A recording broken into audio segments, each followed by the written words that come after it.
Vision academy के YouTube channel में मैं राहुल जैन आपका स्वागत करता हूं और आज हम पढ़ने जा रहे हैं डॉट प्रोडक्ट के बारे में।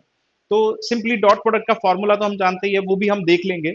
लेकिन मेन चीज जो यहाँ पर है, हम देखना चाहते हैं कि उसकी क्या यूजफुलनेस है, किस जगह वो काम आता है और क्यों काम आता है फिजिक्स में। ठीक है, क्यों हमें जो है डॉट प्रोडक्ट की वजह से फिजिक्स के कॉन्सेप्ट समझने में प्रॉब्लम हो सकती है, वो चीज आज हम देखने वाले हैं। ठीक है, तो स्टार्ट करते हैं। मेनली जो फोकस होगा ये यूजफुलनेस पे है। ये आपको जो कॉन्सेप्ट्स हैं उनका फील दिलाने में काम आएगा। ओके, डॉट प्रोडक्ट तो हम कैलकुलेट कर ही लेंगे, that's not a big deal. हम फॉर्मूले हमें बुक में गिवन ही होते हैं। मेन जो ये चीज है, ये उसको एनालाइज करने में, ये उसको समझने में हमारी मदद करेगा। ठीक है, तो डॉट प्रोडक्ट हम बहुत सारी चीजें कैलकुलेट करने में यूज करते हैं, जैसे work done, electric flux, magnetic flux etcetera. ये सारी चीजें हम कैलकुलेट करते हैं डॉट प्रोडक्ट की मदद से। और भी बहुत सारी चीजें, कई बार हम पोटेंशियल कैलकुलेट करते हैं, और भी बहुत सारी चीजें, और भी बहुत सारी स्केलर क्वांटिटीज जो है हम कैलकुलेट करते हैं डॉट प्रोडक्ट की मदद से। अब ये वीडियो जो है मेनली मेनली जो है ज्यादा जो समझ में आने वाला है वो 12th क्लास के बच्चों को समझ में आने वाला है।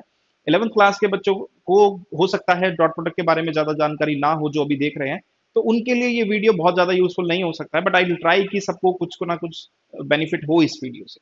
Anyways, we will take example of work done, और इसकी मदद से हम समझेंगे कि डॉट प्रोडक्ट की यूजफुलनेस क्या है इस फिजिक्स में। तो देखिए जरा, वर्क डन क्या होता है। जब भी कोई फोर्स है, अगर वो किसी ऑब्जेक्ट के ऊपर लग रही है और वो फोर्स इस ऑब्जेक्ट को मूव करा रही है कुछ डिस्टेंस से, तो हम बोलते हैं कि वो फोर्स कुछ वर्क करा रही है। और कितना वर्क करा रही है? Force multiplied by the distance, जो डिस्टेंस उसने मूव किया है। ठीक है, एक बार देख लेते हैं। जैसे सपोज कीजिए ये कोई ऑब्जेक्ट है, इसके ऊपर लग रही है यहां पर एक फोर्स। ठीक है, ये ग्राउंड पर रखा हुआ है ऐसे, और इस फोर्स की वजह से जब ये ऑब्जेक्ट मूव कर रहा है, तो हम यहां पर बोलते हैं कि एक वर्क हुआ है। ठीक है, अगर ये जो डिस्प्लेसमेंट है इनके बीच का, अगर ये एस है, तो हम बोलेंगे कि वर्क डन कितना हुआ है। सपोज कीजिए, देखिए इस फोर्स को हम दो कंपोनेंट में रिजॉल्व कर सकते हैं, एक हॉरिजॉन्टल कंपोनेंट और एक वर्टिकल कंपोनेंट। ठीक है, यहाँ पर एक परपेंडिकुलर कंपोनेंट हो गया और एक हो गया पैरेलल कंपोनेंट। जो सरफेस के पैरेलल कंपोनेंट है उसको हमने एफ पैरेलल बोल दिया। तो वर्क डन जो हो रहा है यहाँ पे, देखिए ये जो ब्लॉक है ये आगे खिसक रहा है इस फोर्स की वजह से, ना कि इस फोर्स की वजह से। इस फोर्स की वजह से ये आगे नहीं खिसक रहा है। तो work done by a perpendicular force.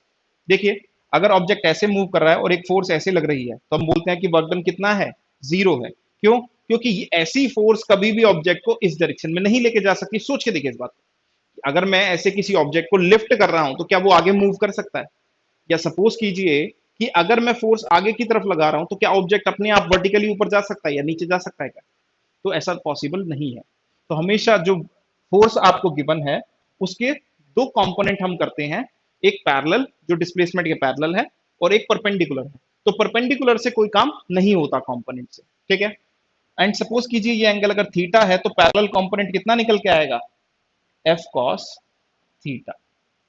तो यहां पर अगर हम वर्क डन लिखे, तो वर्क डन जो आता है हमारे पास F cos theta into S, ये हमारा वर्क डन निकल के आ जाता है, जिसको हम बोल देते हैं एफ एस कॉस थीटा, या फिर इसी को ही हम डॉट प्रोडक्ट की फॉर्म में ऐसे रिप्रेजेंट कर देते हैं। ठीक है, लेकिन ये डॉट प्रोडक्ट यहां पर क्यों आया है और ये कैसे हमारी इस समस्या को सॉल्व कर सकता है? तो हम जानते हैं कि ए डॉट बी जो होता है, ए डॉट बी जो होता है वो होता है ए बी कॉस थीटा। ठीक है, और थीटा क्या है? यहाँ पर थीटा क्या होता है? थीटा ए और बी के बीच का एंगल होता है। तो ए और बी दो वेक्टर्स हैं। देखो जरा, फोर्स एक वेक्टर क्वांटिटी है, कोई डाउट नहीं है, और ये जो हमने डिस्प्लेसमेंट लिया ये भी क्या हो गया? एक वेक्टर क्वांटिटी हो गया। और थीटा क्या हो गया? उन दोनों के बीच का एंगल हो गया। तो थीटा हमें दिख रहा है कि ये एस की डायरेक्शन है और ये एफ की डायरेक्शन है, थीटा इन्हीं के बीच का एंगल है। तो ये जो फॉर्मूला है हम यहाँ पर यूज करके इस कॉन्सेप्ट को एनालाइज कर सकते हैं। ठीक है, लेकिन इन जनरल डॉट प्रोडक्ट जो है वो यूज तो यहां भी किया जा सकता है, यहां भी किया जा सकता है, और डिफरेंट सिनेरियोज में, और भी बहुत सारे सिनेरियोज में यूज किया जा सकता है। तो वो बेसिकली, अगर हम इसको कॉन्सेप्ट को फिजिक्स के टर्म्स में समझते हुए यहां तक ना आने की बजाय ये समझना चाहें कि ये डॉट प्रोडक्ट हमें क्या दे रहा है, तो हम ये समझ सकते हैं कि जब भी फिजिक्स में या किसी भी और जगह हमें वो रिक्वायरमेंट होगी, तो हम डॉट प्रोडक्ट को यूज कर लेंगे। सिंपल फंडा ये। तो देखिए जरा, डॉट प्रोडक्ट हमें क्या देता है।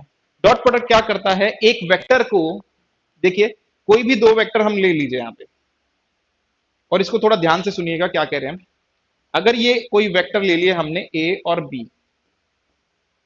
तो ये बस क्या करता है, जिनके बीच का एंगल थीटा है, ये क्या करता है, ये किसी भी एक वेक्टर को आप पकड़ लीजिए, यहाँ पे बी को पकड़ सकते हैं, जैसे कि हम उसका बी का जो यहां पर क्या करेगा, एक कंपोनेंट ले लेगा ए के अलोंग और इससे मल्टीप्लाई कर देगा। ठीक है, दोबारा सुन लेते हैं। ये क्या करता है, डॉट प्रोडक्ट एक वेक्टर का, जब हम इस इन दोनों का डॉट प्रोडक्ट करते हैं तो ये क्या करता है, एक वेक्टर का डॉट प्रोडक्ट ले लेता है, यानी एक वेक्टर का मल्टीप्लीकेशन कर देता है दूसरे वेक्टर से, उसका प्रोजेक्शन लेकर के या फिर उसका कंपोनेंट लेकर के। तो यानी कि अगर इन दोनों की डॉट कर रहे हैं तो हम ये बोल सकते हैं कि बी का जो कंपोनेंट है ए के अलोंग, उसकी मल्टीप्लीकेशन ए से हो रही है। या फिर हम ऐसे बोल सकते हैं ए का जो कंपोनेंट है, अगर ए को हम दो पार्ट में डिवाइड करें, यहां पर एक इसके अलोंग और एक इसके परपेंडिकुलर, ठीक है, तो ए का जो प्रोजेक्शन होगा या ए का जो कंपोनेंट होगा बी के अलोंग, उसकी मल्टीप्लाई उस कंपोनेंट की मल्टीप्लाई बी से कर देगा वो। ठीक है, तो सिंपल डॉट प्रोडक्ट ये करता है। अब देखिए वर्क डन में हमें यही चाहिए होता है, क्या कि फोर्स जो डिस्प्लेसमेंट की डायरेक्शन में है उन दोनों की मल्टीप्लीकेशन हमें चाहिए। तो हम क्या करते हैं, फोर्स का कंपोनेंट को मल्टीप्लाई करते हैं डिस्प्लेसमेंट से, और वही काम यहां पर हमारा डॉट प्रोडक्ट कर सकता है। ठीक है, इसी तरह से और भी दूसरे केसेस में यही किया जाता है। जैसे कि एक एग्जांपल हम और ले लेते हैं यहां पे इलेक्ट्रिक फ्लक्स का। ठीक है, तो यहां पर हम क्या करते हैं, एक एग्जांपल और ले लेते हैं। तो इलेक्ट्रिक फ्लक्स में हमें क्या चाहिए होता है, देखो जैसे ये कोई सरफेस है, ये क्या है, एक शीट है, इस तरह से एक शीट है ये इस तरह से, और इससे क्या है, हमें पता लगाना है कि कितनी फील्ड लाइंस परपेंडिकुलरली पास कर रही है। देखो अगर ये कोई सरफेस है यहां पर, जैसे कि मान लीजिए ये कोई सरफेस है हमारा, तो हमें देखना है इससे परपेंडिकुलर कितनी लाइंस पास कर रही है, ये हमें बताना। ठीक है, उसके लिए हम क्या करते हैं, इस एरिया से एक एरिया वेक्टर मान लेते हैं जो इसके परपेंडिकुलर होगा। ये हमने मान लिया एरिया वेक्टर। ठीक है, ये हम मान लेते हैं। तो हमने क्या करा, यहां पर एक एरिया वेक्टर मान लिया जिसको हमने बोल दिया एस वेक्टर। ठीक है, तो उसका मैग्नीट्यूड कितना होगा, एरिया के बराबर, और उसकी डायरेक्शन क्या होगी, इस एरिया के परपेंडिकुलर होगी। अब हम क्या करते हैं, अब हम देखते हैं फील्ड लाइंस। फील्ड लाइंस कैसे जा रही है, तो एक बार हम फील्ड लाइंस के बारे में देख लेते हैं। तो सपोज कीजिए फील्ड लाइंस हमारी जा रही है ऐसे, एक बार इसको वापस से ड्रॉ कर लेंगे हम। तो फील्ड लाइंस जा रही है ऐसे, मैं एक ही लाइन ड्रॉ कर लेता हूं, अदरवाइज थोड़ा सा कंफ्यूजन बढ़ जाएगा। ठीक है, तो ये हमारी क्या है, इलेक्ट्रिक फील्ड लाइंस है। अब देखो इलेक्ट्रिक फील्ड लाइंस इसका मतलब कैसे जा रही है, डायरेक्शन की अगर हम बात करें तो इलेक्ट्रिक फील्ड लाइंस ऐसे जाए। फ्लक्स निकालते वक्त हम क्या देखते हैं कि कितनी फील्ड लाइंस इससे परपेंडिकुलर जा रही है, यानी कि इस एरिया वेक्टर के पैरेलल जा रही है। एरिया के परपेंडिकुलर मतलब इस एरिया वेक्टर के पैरेलल। तो इनके बीच का एंगल अगर थीटा है तो हमें क्या चाहिए यहां पर, E cos theta into S, यही तो हमें चाहिए फ्लक्स के लिए, और यही होता है हमारा इलेक्ट्रिक फ्लक्स।